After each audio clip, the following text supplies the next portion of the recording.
In 2008, Scotty McGee did the unthinkable.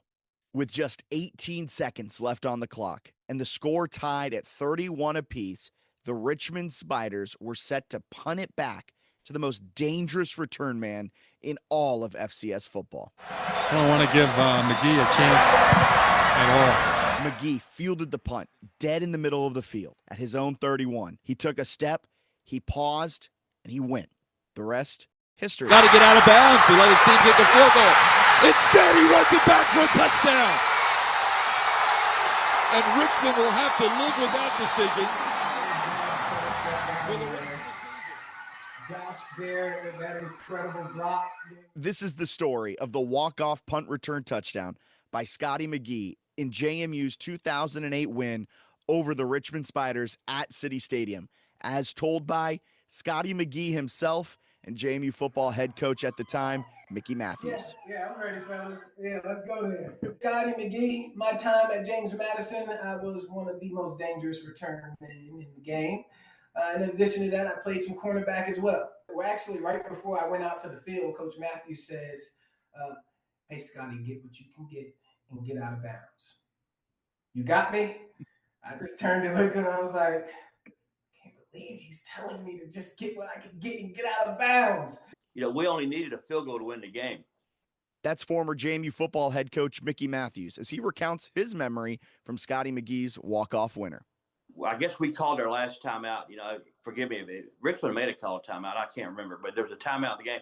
We sent our punt return team out there, and I said, Scotty, this is going to be hard to do, but there's like 10 seconds left in the game. No, a little bit long, probably 15 seconds. I said, if you can get the ball up just past midfield, you need to run out of bounds so we can try a field goal to win the game. And so I just said, yes, sir. I jogged off to my landmark on the field. I got myself set up. Coach Matthews yelled to me. And when he yelled to me, I'm back there in my stance waiting to field the kick. I just looked to my right, and he gave me the green light. And he shouldn't have done that. It was already in my mind the entire time. And he said, Scotty, if you see it, take it. Say nothing else. Here we go. Let's go to work. He walked away from me about 10 yards, and he turned around and he said, this is exactly what he said. He goes, Coach, what if I can take it to the house? I said, if you could take it to the house, you take it back to the house. So here comes the punt, man. I was assuming they were going to kick it out of bounds, to be honest with you. When I saw the ball start out going out of bounds and then it kind of made its way back towards me, I said, oh, my God, it kicked it to me. Here we go. I guess the key word would be brazen, cocky, arrogant. I would have never kicked it to Scotty. I would have kicked it out of bounds, and I was totally surprised. I didn't coach their team, but I was really surprised. And they're going to give me a two-way go. You're going to allow me to set something up. Okay, well, if you're going to allow me to set it up, let's set it up. And again, when I saw that, it was I believe the return was pin right, wall right. And so I'm seeing all the guys coming around creating that wall. And as that wall was created and I came around the corner, again, Josh's block, man, because that guy was coming at an angle. And Josh made such a heck of a block. I mean, like he donated his body to that play. And see, he dove to make that block hit the ground, made sure there were no flags. I got around the corner. And then you got Patrick Williams and you got Raheem McCarter. And I'm going to tell you right now, nobody's getting off of Rock when he grabs a hold of you. If it weren't for just the blocking scheme, the call that the coaches made, I don't think the play would have played out the way it did. We graded, every guy on the punt return team. We call her our Elvis team because there's return to sender. They were kicking the ball. It was our Elvis team, as the kids knew it by. The Elvis team, every kid did his job perfectly. I mean, it was a very well executed punt return. Because we had a great returner, but every kid got their block, and everyone did what they were supposed to do. I feel the punt. As soon as I feel the punt, I do a little stutter step just to pull the defenders in one direction and then take off in the other. Once that blocking scheme came together, man, I'm dipping down the sideline. Even my Little League football coach came to mind while I'm running down the sideline because I didn't switch the ball in the other hand. like get the ball to the sideline, protect the ball. And I didn't do that. I was just like, is this really happening? Oh my gosh, it's really happening. Yeah, early in the return, I wanted him to get out of bounds, but when I realized we had them all sealed off, their team in the middle of the field behind the JMU wall of blockers, it was easy to see what he did. In the first 20 yards of the return, I was thinking get out of bounds, but then again, I realized as he happened so fast, I was like everyone else. I thought, well, dadgum, he's gonna take it back all the way. And then as I entered into the end zone, man, I just went into just complete praise and worship, man. I just started giving God praise and just yelling, only you, only you, only you, because it was literally a moment for me where, here it is, we're coming down to the wire. There was things that, I had received from God in prayer that I was just waiting to manifest, and it hadn't happened yet. And so I'm like, God, you said I'd be the X factor. What's going on? So when that last bit of time was left on the clock, I'm like, this is the moment. It has to be. But that return nearly didn't happen. Early on in Scotty McGee's collegiate career, he suffered a nearly catastrophic injury.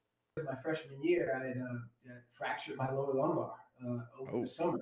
Yeah, it was bad. It was pretty bad. To even be having this conversation right now is just amazing because the doctor said there was a 50-50 chance I'd never play football again. And I had to go through rehab and strengthen my core. And I had a chiropractor that specialized in ART, active release therapy. Shout out to Todd Nieder. He would fly to all the games, come to all the games, be on the bus with us for all the games, and make sure that old Tin Man here was good to go and ready to roll when it was time for kickoff. The whole football, not being able to play football again, I feel like I'd be remiss if I didn't say this. My grandmother just passed a few weeks ago, but she was the first person that I got on the phone with when those doctors told me that. And there was something that she said to me that still sticks with me to this day. And I referenced it when she passed a few weeks ago, and then it was, don't believe what those doctors are saying. They don't have the final say. God has the final say. And she told me that you're a young man and that my body was going to heal quick and that I would get back to football. And she was right. Not only did Scotty McGee return from that injury, he became one of the greatest return men in the FCS and ended up being drafted by the Jacksonville Jaguars. McGee will forever be remembered by JMU football fans for his kickoff return against App State, and then just a few short weeks later, backing it up with the walk-off winner at Richmond. There was talk all week. There was a lot of jaw jacking, I think, going on through like social media. And I just remember our coaches saying that, these guys are saying all this stuff. They're doing this, they're doing that. These are our in-state rivals. You know how it is to be a JMU Duke, whether you're a fan or whether you're a player.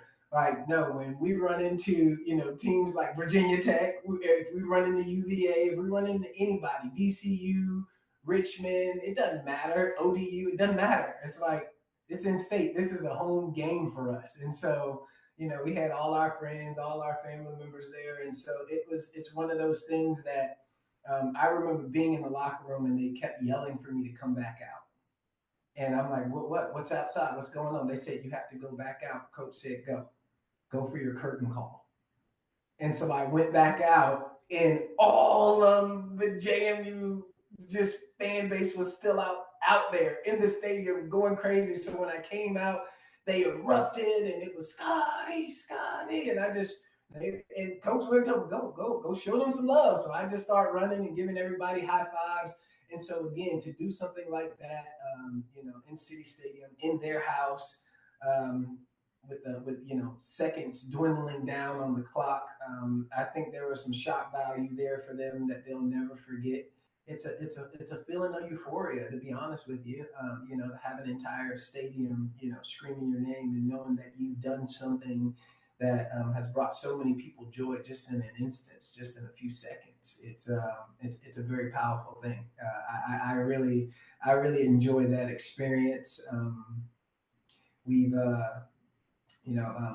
oftentimes attributed the James Madison crowd, when they're in those moments like angels in the outfield, because, there were times where, when we really needed something, and I don't know if that happened at the Richmond game, but there were other games where, a kickoff was coming and it was going to make the difference. And JMU Nation's like this and yelling Scotty.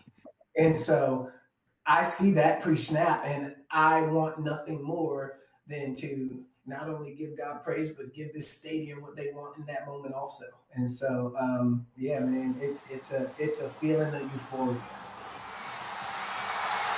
And Richmond will have to live with that decision for the rest of the season. He kicked the ball right down the middle. And Scotty McGee ran it back for a touchdown for the second time this season. With 1 second left. Shows you how much I know.